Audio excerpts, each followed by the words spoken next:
The golden age of being an open startup is dead. Well, more like gone. Dead would be a little serious. If you want to read the full article that Damon wrote on this, make sure to go check out the Testimonial.to blog. So it used to be a different kind of world in the startup community. There were some startups that had this open nature and transparency to what they were doing. To those of you that were unfamiliar, being an open startup really meant that you were like an open book when it comes to how you run your business. In recent years, these builders of startups have opened the doors and showcased their metrics regarding their business stats, goals, and even more on the internet. Some of the different pioneers that have done this were Ghost, Buffer, which is a social media scheduling platform, and even Cal.com, which showed a lot of information on things like their salaries. It's crazy because in so many different businesses, it's kind of a black box and they don't really want to talk about how much money they're making. They don't want to open it to the world, but Buffer is one of those social media scheduling platforms that I've even used before, and it's crazy to think that they just share everything on their transparency page. Like, what is this? I get to just like interact with their MRR and like how much churn they got going on. That's kind of crazy. Seems like they may have had a little bit of a peak in 2019, have kind of leveled off and gone down a little bit. So it's just interesting to see how different startups showcase what's going on with their company. Ghost even shouted out Buffer and said, and back in 2019, how they thought it was so cool how transparent they were being. And when it comes to Cal.com, this is the most public-private company according to them, and it's just like crazy. You look at this. They literally had people's salaries publicly listed, which is like, what?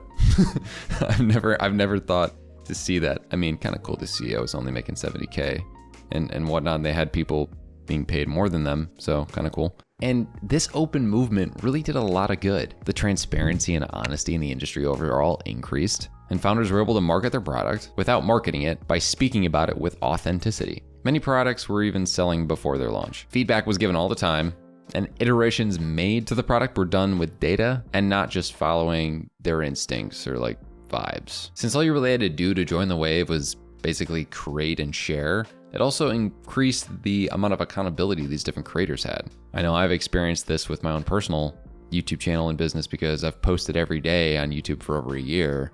And when you say that's what you're gonna do, it's out there in the public, you kind of have to stick to what you're saying or else you seem like a fraud. And then by being so public about it, then the expert talent in the community would give feedback that was really meaningful to these different applications and startups.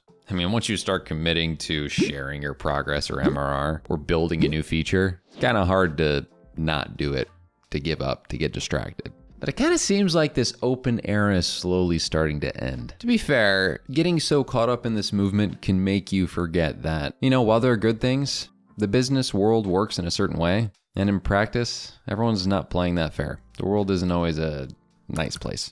Due to that, if you noticed on Twitter, Damon recently removed the revenue bar on his Twitter. No more. It's not here anymore. I mean, we're still going to share about the learnings and what we're doing in public, but not necessarily that kind of revenue-based thing. The main reason was, with the early part of Testimonial, Damon was sharing the journey of his personal journey. Now with other people on the team and it becoming more of a business, it's not his personal milestone anymore, and he's got to be responsible for the whole team. Also, for some reason in the business world, there are a couple of things that people do that are rude. One, you talk to a company that's got a bigger MRR than you, they might talk down to you. It might increase the chances of you being copied though for people who are below you in whatever sort of revenue metrics you're at. People will be like, oh, maybe I can do that, and like snag what they're doing. Or a bigger company could be like, oh, they're not making that much. Let's jump onto this and steal the market share. And then the whole like inspiration thing is a little bit weird. I've seen this with different creators, right? I know Ali Abdaal is very public about how much money he makes, and while it inspires some people, you hit like this weird diminishing returns on the curve of like, oh yeah, a couple $1,000s would inspire people, and then keep growing, you get 20K, 50K MRR. Then the next thing you know, people are jealous. So that isn't really fun. There's plenty of different people who have stopped. Peter Levels removed his open pages, and people are asking why. Danny Postma used to share his revenue and felt like it was only hurting his business now, so he stopped. And specific people like John Youngfolk talk about how when they hit $1 million in ARR, they're going to remove the revenue bar. Heck, there could be personal risk behind this. If you're living somewhere where 10K MRR is a lot of cheese because of the US dollar conversion to wherever you're living, it could be dangerous because people that know where you live, maybe they get some crazy ideas. For example, there are real situations of plagiarism. There's an example of startup plagiarism right here. James Irving's showcased how Ellie was an email assistant powered by OpenAI. It'll learn your writing style and reply to emails as if you wrote them. He put it out into the public, did the classic invite code style of startup, and then after not too long, considering this was launched on December 13th, December 26th, a couple weeks later, you get Addie instead of Ellie, your email AI assistant, the same sort of even vibe of the tweet. Addie is powered by ChatGPT and can write emails for you 10 times faster in your preferred style and tone. If you want early access, please retweet. It's like, is that the same thing? Now, one or the other might have built it earlier, which is just conjecture here, but this is stuff that happens. You know, you put something out into the public, someone else realizes it's a good idea, and since you don't have any like patent behind it, you can just have it be copied in a few weeks with someone who knows how to develop quickly or has a team behind them.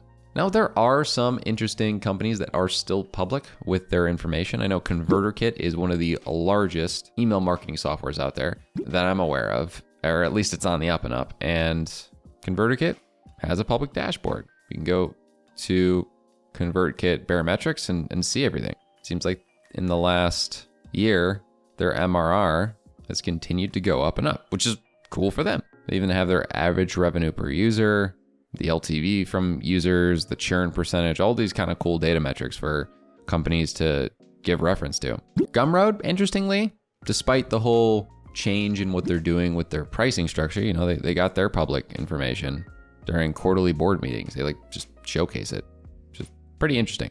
One that's very open is Bannerbear, who is an open startup that literally shares their metrics updated every 10 minutes. That's actually pretty cool. And I mean, these companies are doing good and we commend them for that.